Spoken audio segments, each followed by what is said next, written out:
Kei te wehe tohu kore atu te tokomaha o te iwi Māori i te kura tuarua. E hara tēnei i te kōrero whakatūmeke. Engari ko te mea pai kei te huri te tokomaha o ngā tauira tohu kore nei ki te kaupapa akoa te kāwanatanga e kia nei ko te Student Guarantee Scheme.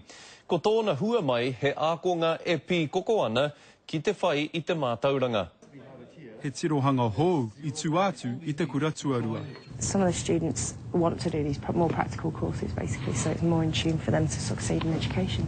Ko Zethan makapa tētahi o ngā ākonga maha, kua uru mai ki roto I te kaupapa motu hake nei.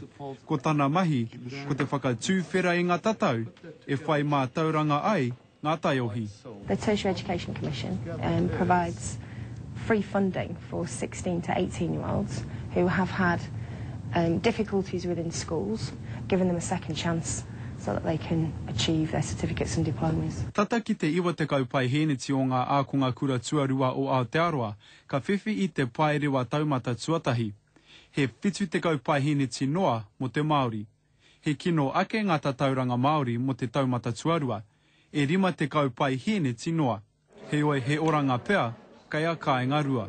It's like a more grown-up environment, and you work at your own speed. So if you don't do the work, then you're not going to really get anywhere. Kei te manawa nui rātou ki te pai tawhiti.